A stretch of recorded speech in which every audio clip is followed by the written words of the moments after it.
Hello বন্ধুরা, good morning. তোমরা সবাই কেমন আছো? আশা করছি সবাই ভালো আছো। আর আমিও আছি মোটামুটি, বেশি একটা ভালো নয়। আজকে হলো সানডে, ছেলেকে নিয়ে যাব ডাক্তার দেখাতে। চলো তাহলে, 11টার থেকে ডাক্তার বসবে বলেছে। এখন বাজে 10টা। সকালে কিছু খাওয়া দাওয়া করে ডাক্তার দেখাতে যাব 11টার দিকে। আমার তো ভীষণ ভয় করছে। অনেকে বলে কান ওয়াশ করালে বলে ব্যথা হয়। জানি না আমার ছেলে দিবে কি দিবে না কান ওয়াশ করাতে। চিন্তাও হচ্ছে, দেখি কি করে। আগে গিয়ে তো নেই, তারপর দেখা যাবে। বেশিক্ষণ সময় লাগেনি, ডাক্তার দেখানো হওয়ার সাথে সাথে আমরা চলে আসছি বাইকে করে বাড়িতে। চলো তাহলে বাড়িতে যাই। বন্ধুরা, ডাক্তার দেখিয়ে চলে আসলাম, 2টো বেজে গিয়েছে। এখন বাকি রান্নাটা করব। আর ডাক্তার কান দুটো ওয়াশ করে দিয়েছে, বলেছে 1 সপ্তাহ ওষুধ দিতে, কানে ড্রপ দিতে, তারপর বন্ধ করে দিলেও কোনো ব্যাপার নেই।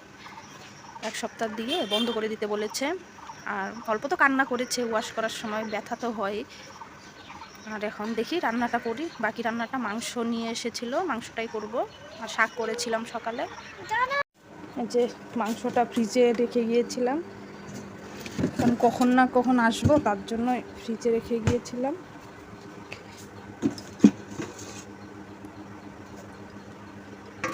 ধুয়ে রেখে গিয়েছিলাম, এখন রান্না করব।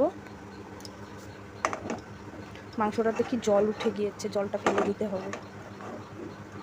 চলো বন্ধুরা, তাহলে আমি রেডি করে দিই আগে, তারপর মাংসটা রান্না বসিয়ে দেব। হ্যালো বন্ধুরা, এখন মাংস রান্না করব। কড়াইতে তেল দিয়ে দিয়েছি,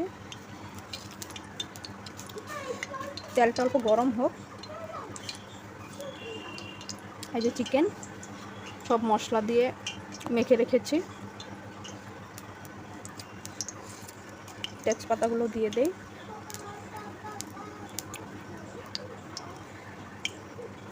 শুকনো লঙ্কাগুলোও দিয়ে দিলাম।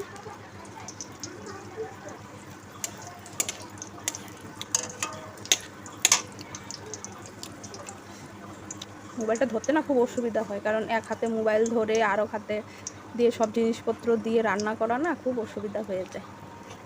কেউ একজন যদি মোবাইলটা ধরে দেয় তাহলে এত একটা অসুবিধা হয় না।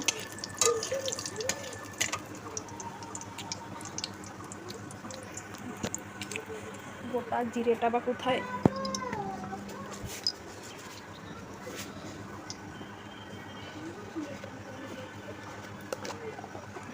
আজকে বৃষ্টি, সকালে বৃষ্টি হয়েছিল, এখন আবার বৃষ্টি নেই, রৌদ্রও নেই, কিন্তু সেই গরম লাগছে তবুও।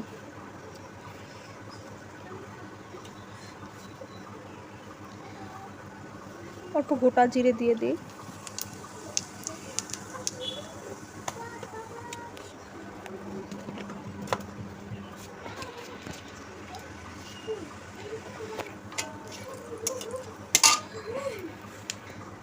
গরম হয়ে গিয়েছে, এখন পেঁয়াজগুলো দিব।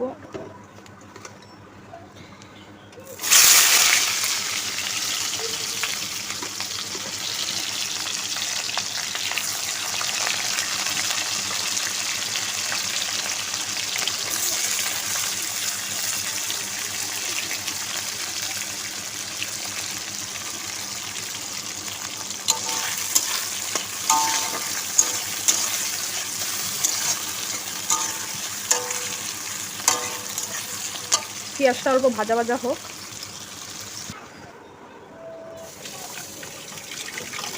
কতগুলো বাসনও জমেছে, বাসনগুলো আবার ধুবো। মাংসটা কষাতে দিয়ে তারপর বাসনগুলো ধুয়ে নিব, কারণ তাড়াহুড়ো করে ডাক্তারের এখানে গেলাম না, তার জন্য বাসনগুলো, খাওয়ার বাসনগুলো আর ধুতে পারিনি।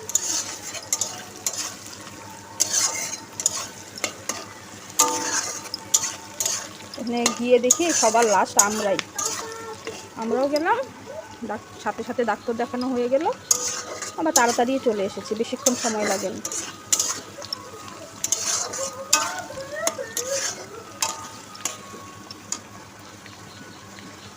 পেঁয়াজটা আর অল্প ভাজা ভাজা হোক।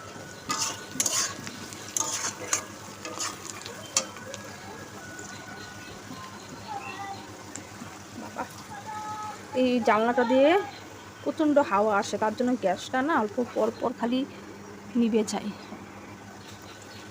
আর ভাপটা সম্পূর্ণ ভাপটা কড়াইয়ের বা হাঁড়ির যেটাই হোক সম্পূর্ণ মুখে এসে হাওয়াতে, তার জন্য মানে গরমটা আরও বেশিই লাগে।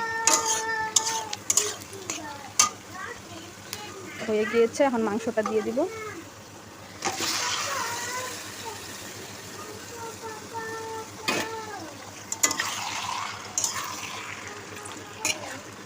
অল্প নাড়া টাড়া দিয়ে ঢেকে দিব। তাহলে বন্ধুরা আমি 2 হাতে ধরে নাড়া দিই, তারপর আবার তোমাদেরকে দেখাচ্ছি।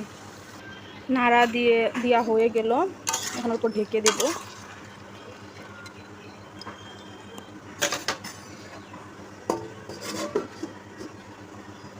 হ্যালো বন্ধুরা, আজকে তোমাদের সাথে আমি একটা কথা শেয়ার করি। কথাটা হলো, অনেকেই তোমরা বলো যে আমি ঠিক করে কথা মানে এতটা ভালো করে গুছিয়ে কথা বলতে পারি না। কারণ আমি আগে আসামে থাকতাম, নলবাড়ি, ওখানেই পড়াশোনা করেছি, মাধ্যমিক ওখানেই দিয়েছি, দিয়ে কলেজে, ওখানে আবার মাধ্যমিকের পর কলেজেও ভর্তি হয়েছিলাম, কিন্তু কোনো অসুবিধার জন্য আমরা আবার এখানে চলে আসি, আলিপুর, ওয়েস্ট বেঙ্গল। এখানে আগে আমাদের বাড়ি ছিল, ঠাকুমা থাকতো এখানে, আর আমরা ওখানে, আমার বাবা যেহেতু ওইখানে কাজ করতো তার জন্য ওইখানেই থাকা হতো। আর এখানে চলে আসার 1 বছরও যায়নি, 7-8 মাস পর আমার এখানে বিয়ে হয়ে যায়। কারণ এখানে আমি স্কুলে ভর্তি, এখানে তো আবার 11-12 এটা স্কুলেই হয়। স্কুলে মা বাবা নিয়ে গিয়েছিল ভর্তি করানোর জন্য, কিন্তু এখানে হলো না, কারণ ওইখানে আমি অ্যাসামিস পড়াশোনা করেছি, আর এখানে তো সব বাংলা, আমি তো আর বাংলা পড়তেও পারি না, ঠিকঠাক বলতেও পারতাম না, এখন তাও অনেকটা পারি। তো ওর জন্য এখানে আর আমাকে ভর্তি নেয়নি। তারপর ওদের সম্বন্ধটাও আসলো, তারপর মা বাবা এখানে বিয়ে দিয়ে দিল, আর ওর জন্য এখন আমার বিয়ে 7 বছর চলছে।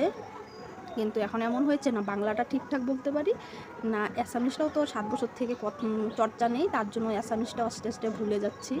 কিন্তু ওর জন্যই আর কি কথাটা আমার অল্প অ্যাসামিসও টান আসে, আর কথাটা অল্প বাজে আমার মুখে, স্পষ্টভাবে আমি বলতে পারি না। তাই অনেকেই বলো, আর আমার বান্ধবীরাও বলে, তুমি যেভাবে সবসময় কথা বলো অ্যাসামিজ বাংলা মিশিয়ে, তুমি ওইভাবেই কথা বলো, দেখো তোমাকে সবাই ওইভাবেই পছন্দ করবে, ওইভাবেই ভালোবাসবে। তাও একটা কেমন লাগে, অল্প ভালো করে বলতে গেলে আমার মুখে বাজে।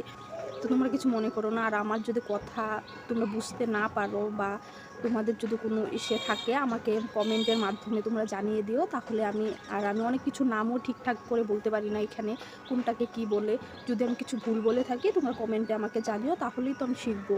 আর একটা কথা হলো, শিকার না কোনো দিন শেষ থাকে না, এটা পড়াশোনার ক্ষেত্রেই হোক বা কোনো কথা হোক বা কোনো জিনিসপত্র হোক, কোনো কিছুরই না শেখার শেষ থাকে না। তার জন্য আমিও শিখতে চাই।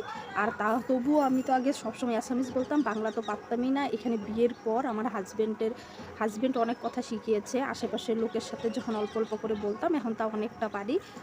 তাও আমার কথাগুলো অল্প টান চলে আসে আসামের। তো তোমরা কিছু মনে করো না, এইভাবে আমাকে ভালোবেসো তোমরা সবাই। তো এখন ছেলেকে স্নান করাবো, আর বাসনগুলো ওগুলো ধুয়ে নিব, তারপর আবার তোমাদের সামনে আসছি। তরকারিটা অল্প ঢেকে দিয়েছি, কারণ না হলে সিদ্ধ হবে না, তো তার জন্য। চলো তাহলে।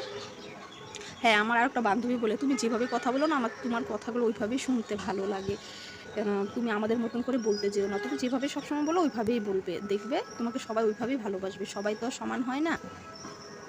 তার জন্য আমি এখন যেভাবে মানে কথা বলি ওইভাবেই বলি। যে ঢাকনাটা অল্প খুলে দিলাম, এখন অল্প নাড়া দিয়ে নিচ্ছে। আলুগুলো সিদ্ধ হয়নি, আর অল্প হবে, ঢেকে দিতে হবে। মাংসগুলোও সিদ্ধ হয়নি, আর অল্প ঢেকে দেই। মাংসতে জল দিয়ে দিয়েছি, এখন হয়েও গিয়েছে। আমরা আবার গরম মশলা তেমন একটা পছন্দ করি না, গ্যাস হয়ে যায় দেখে, এর জন্য গরম মশলা দিব না। আর এখন নামিয়ে ফেলবো, আর না হলে বেশি শুকনা হয়ে যাবে। আজকে তেমন কিছু রান্না করি নাই, তো শাক আর মাংসের তরকারি। আর আমার মা এই যে কুমড়া পাতার বড়া করেছিল, ওটা পাঠিয়ে দিয়েছে, ওটা দিয়ে হয়ে যাবে আজকের জন্য। রাত্রে খালি রুটি করবো, বাচ্চা হয়ে যাবে। কুমড়া পাতার বড়া বলতে ওই যে কী বলে, ওটা শীতল নাকি তোমরা বা কী বলো, ওই শীতল ভিতরে দিয়ে চাটনি করে পরে বড়া ভাই ভেজেছিল। আমার দিদি আসবে অল্প পরে, নিয়ে আসবে। চলো তাহলে মাংসটা নামিয়ে নেই, তারপর তোমাদেরকে দেখাচ্ছি। তো সুন্দর হয়েছে না তরকারিটা? বলো কেমন হয়েছে, তোমরা বলো কমেন্টে তাহলে। আর এখন স্যার চলে এসেছে, স্যারকে এখন চা করে দেব আর রুটি করব, দুটো রুটি করে স্যারকে দিব। তো চলো তাহলে বন্ধুরা রুটি করে নিই। আর আমরা অল্প পরে খাওয়া দাওয়া করবো, কারণ সকালে খাওয়া দাওয়া করতে অল্প দেরি হয়ে গিয়েছে, তার জন্যই ছেলে পড়ে উঠে নিক, পড়ে টরে উঠার পর খাওয়া দাওয়া করব। হ্যালো বন্ধুরা, এখন 7টা বাজতে চললো।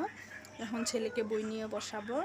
আর আমার ভিডিও যদি ভালো লেগে থাকে তোমরা লাইক কমেন্ট সাবস্ক্রাইব করে দিও চ্যানেলটাকে।